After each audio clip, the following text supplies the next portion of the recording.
care of you, Spider, and your beautiful 8 legs." All the animals were happy. They took the gift of fire to their 2-legged brothers and sisters. Now they had fire for heat and for cooking, and they were thankful to their animal friends and to the little spider who brought fire. According to many Native American tribes, that's how the humans got fire. The Native Americans didn't always have a written language, so they had to tell oral stories to tell their history. Their cultures are rich in myths and legends that explain relationships between humans and the spirit. Many of the different tribes have similar beliefs. When the white people came to the United States, in this area right here, they met the Indians and noticed their style of clothing and weapons were very different. So Caleb, why don't you go get your bow and arrow, and you can come back in a little bit and show the students the kind of weapons that the Indians used. Thank you. Well, the Indians were wearing clothing made from animal skins, much like what Caleb had on, and they usually only covered the private parts, though. So the white missionaries were somewhat concerned about this and introduced cloths, such as what I am wearing. This is called a Cherokee tear dress. After the 5 civilized tribes were moved to this area, where we are now, many of the women were working class and had to have comfortable clothing to do their jobs, and so the women would make these at home and just tear the fabric in pieces to sew. To this day, they still like to make these dresses and wear them for powwows and special events. But now they use scissors and sewing machines. They love color, as you can see, and they sew many ribbons and beads on them. The dress can be any fabric they choose, and most of the Indian clothing has some sort of ribbon on them. Well, once the Indians met the white men, they started adopting a lot of the European styles into their clothing and jewelry, and were able to do this by trading animal skins for cloth and beads. And now when the Pilgrims landed in 1620 in this area, they immediately met and became friends with the Indians, especially Squanto. He helped them plant and build, and because of his and Massasoit's generosity, most of the Pilgrims stayed, and many survived that first winter. And so in 1621, they all celebrated what we now call the first Thanksgiving, because they were so grateful for what God and the Indians had done for them. They sang and they danced and ate and shared stories. Now another chief, several years later, Chief Seattle of the Northwest, he said that all things are connected like the blood which unites one family, and if only we had continued to live in peace like Squanto, Massasoit, and Seattle. Because of these relationships, we have many stories and traditions to share with each other. Well, while the Indians were sharing stories of creation and family history with their children, the white men were doing the same thing with their children. The people coming into the United States were from many different countries. Some of their beliefs were different, and they shared their oral traditions also. They are called folk tales, folklore, tall tales, myths, legends, fairy tales, and fables.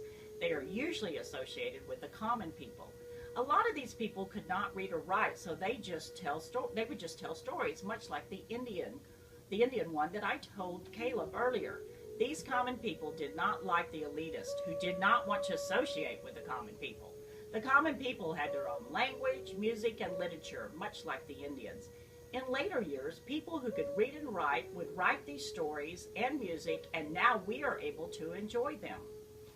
The African slaves also brought stories with them, as did immigrants throughout the years. Most of them could not speak English, so when they first came, so they would tell the stories and sing their songs from their native countries.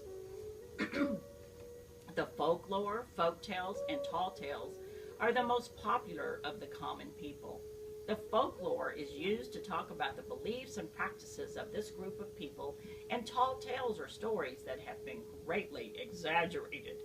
They became very popular in the 1880s as more and more people were moving west, even further west than where we are, and they were encountering lots of land and big animals that they had not seen back east. So they would tell true stories of real people, but include exaggerated and revised details to get people to listen to them. Jesse James, Davy Crockett, and Johnny Appleseed are 3 examples of real people who had stories told about them that were not always true. Then there are tales about characters who are not real at all, like Paul Bunyan, a giant lumberjack taller than the highest Minnesota pines, who is strong enough to fell 10 trees with a single swing of his axe.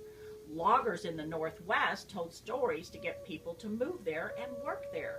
They thought people would be intrigued to go to the area after listening to these tall tales, and evidently they were right, because a lot of people did. Well, Babe the Blue Ox has been a very popular Paul Bunyan story, and I'm going to read just a short part of that story. Well now, one winter it was so cold that all the geese flew backward and all the fish moved south, and the snow turned blue. Late at night it got so frigid that all spoken words froze solid before they could be heard. People had to wait until sunup to find out what folks were talking about the night before. Well, Paul Bunyan went out walking in the woods one day during that winter of the blue snow. He was knee-deep in blue snow when he heard a funny sound between a bleat and a snort. Well, looking down, he saw a teeny-tiny baby blue ox just a-hopping about in the snow and snorting with rage on account of he was too short to see over the drifts. Well, Paul laughed when he saw the spunky little critter, and he took the little blue mite home with him. He warmed the little ox up by the fire, and the little fella fluffed up and dried out. But he remained as blue as the snow that had stained him in the first place. So Paul named Babe the Blue Ox. Well, any creature raised in Paul Bunyan's camp tended to grow to massive proportions, and Babe was no exception. Folks that stared at him for 5 minutes could see him growing right before their eyes.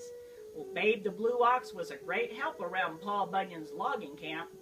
He could pull anything that had two ends, so Paul often used him to straighten out the pesky, twisted logging roads. And by the time Babe had pulled the twist and kinks out of all of the roads leading to the lumber camp, there was 20 miles of extra road left flopping about with nowhere to go. So Paul just rolled them up and used them to lay a new road into new timberland. Well, as you can tell, this story is definitely an exaggeration. Legends are traditional tales handed down through generations and believed to have a historical basis, like Don Quixote, which tells the story of a Spanish gentleman who reads a lot of novels about knights and men being gallant warriors for the ladies, and so he decides to revive this act of chivalry. The story becomes a famous work of literature and music, and we will hear some of that at the symphony. Fairy tales are imaginary stories like Mother Goose and many of the Disney stories. We all know a Mother Goose rhyme like Humpty Dumpty and several of the Disney princess stories. Well, a fable is usually a short story to teach a moral lesson, often with animals as main characters. Aesops are the most famous ones, like the goose that laid the golden eggs. A man and his wife had the good fortune to possess a goose which laid a golden egg every day. Lucky though they were, they soon began to think they were not getting rich fast enough. And imagining the bird must be made of gold inside, they decided to kill it in order to secure the whole store of precious metal at once. But you know what happened when they cut it open? They found it was just like any other goose. Thus, they neither got rich all at once as they had hoped, nor enjoyed any longer the daily addition to their wealth. Well, the moral of the story is much wants more and loses all. Oh, Caleb, there you are. Come here. Thank you for bringing the bow and arrow to show the children the different weapons that the Indians used.